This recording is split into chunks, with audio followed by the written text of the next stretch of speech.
नमस्कार मेरे प्यारे छात्रों। आशा करता हूँ इस कोविड-19 महामारी में आप अपने घर सुरक्षित होंगे और अच्छे से होंगे। तो इस समय में घर पढ़ना, ऑनलाइन क्लास लेना ये बहुत महत्वपूर्ण बन गया है। अगर हम नहीं पढ़ेंगे तो आगे कैसे बढ़ेंगे। तो घबराना नहीं है, इस महामारी से डटकर सामना करना है। तो आज आपके लिए लेकर आया हूँ मैं संज्ञा, जो कि परीक्षा की दृष्टि से महत्वपूर्ण तो है ही, लेकिन जब हमको आगे हिंदी विषय के बारे में अधिक जानकारी चाहिए, अधिक पढ़ना है, तो संज्ञा को समझना महत्वपूर्ण होता है। तो आज हम सबसे पहले समझेंगे संज्ञा की परिभाषा। संज्ञा किसे कहते हैं? किसी व्यक्ति, वस्तु, स्थान एवं भाव के नाम को संज्ञा कहते हैं। जैसे शाम, कुर्सी, आगरा, क्रोध। ये तो हुई बेटा परिभाषा। लेकिन हम समझने की दृष्टि से देखें तो जिस दुनिया में जितनी भी चीज़ हम देखते हैं, जानते हैं, समझते हैं, पहचानते हैं, वो सभी क्या है?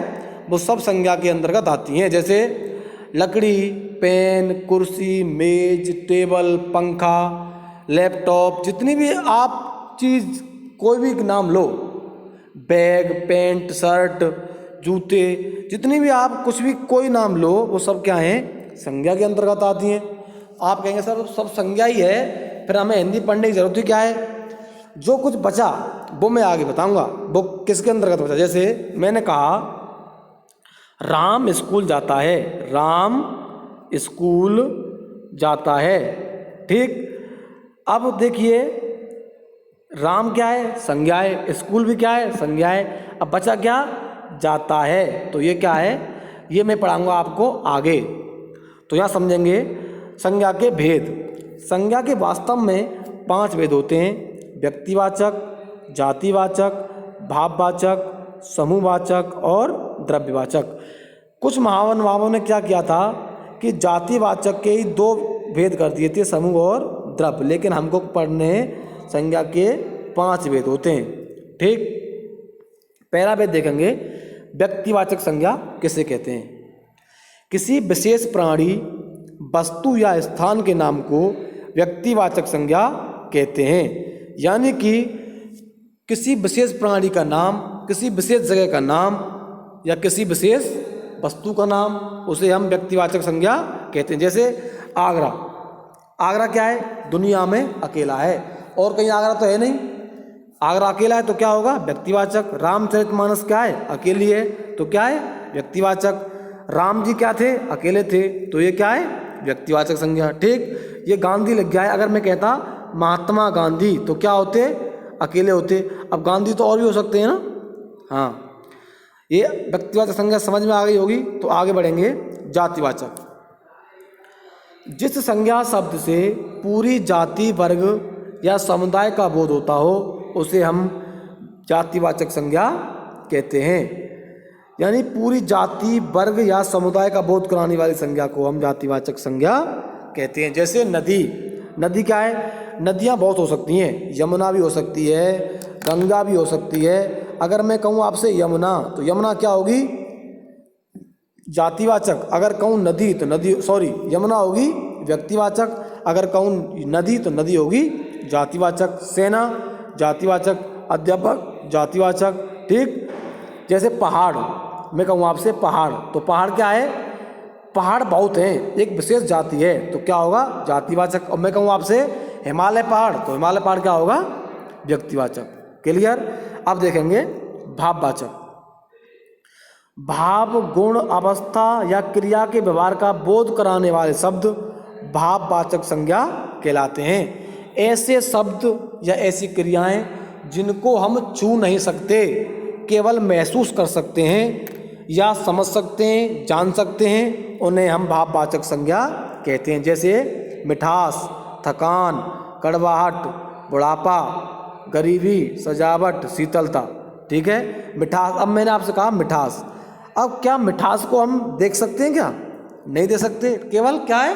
टेस्ट कर सकते हैं, चख सकते हैं। थकान, क्या थकान को हम देख सकते हैं? नहीं, थकान को देख नहीं सकते बेटा। ऐसा होगा अरे यार थकान हो गई हमें।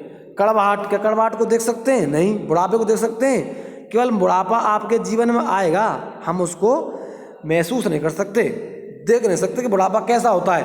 हाँ, एक आपको पर्टिकुलर कोई बूढ़ा व्यक्ति दिख जाएगा, लेकिन हम उसको, जैसे मैंने आपसे कहा कि भैया आप रेनॉल्ड्स का पेन ले आओ या एप्पल का लैपटॉप ले आओ, तो लैपटॉप ले आओगे। अब मैं आपसे कहूँ कि भैया बुढ़ापा ले आओ, भैया गरीबी ले आओ, तो ला सकते हो क्या? नहीं ला सकते।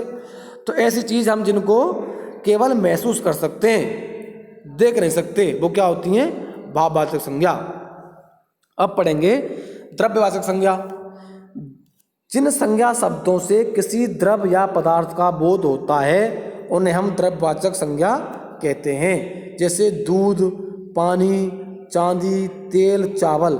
सबसे सरल संज्ञा का उदाहरण कहूँ या संज्ञा का भेद कहूँ तो केवल है द्रव्यवाचक, जिसको आप आसानी से पहचान सकते हो।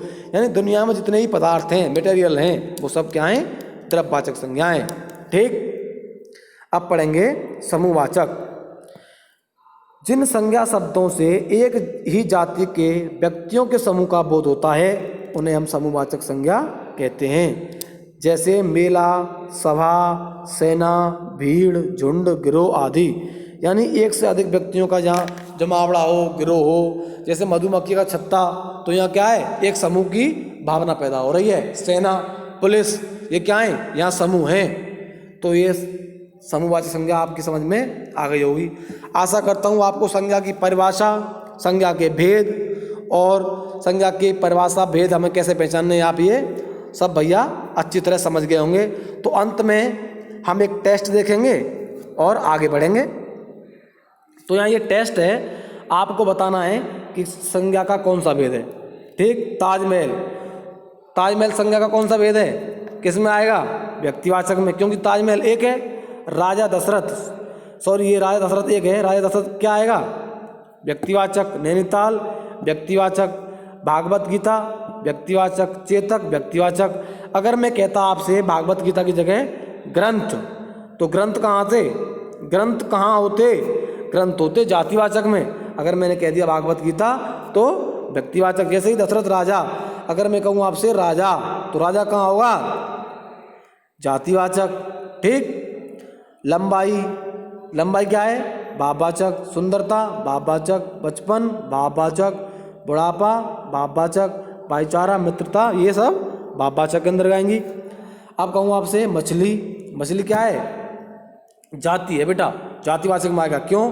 मछलियों की अलग अलग प्रकार होते हैं। डॉल्फिन हो सकता है, शार्क हो सकता है, तमाम होती हैं। हाथी, नारी, जैसे आपसे कहा मैंने नारी या महिला, तो महिला में गीता, सीता, ये सब क्या हो जाएंगी? जाति। लेकिन अब मैं आपसे कहूँ महिला, तो नहीं, अगर मैं कहूँ आपसे गीता, सीता, रीता, ये सब क्या होंगी? व्यक्तिवाचक। और आपसे कहूँ महिला, तो महिला होगी जातिवाचक में।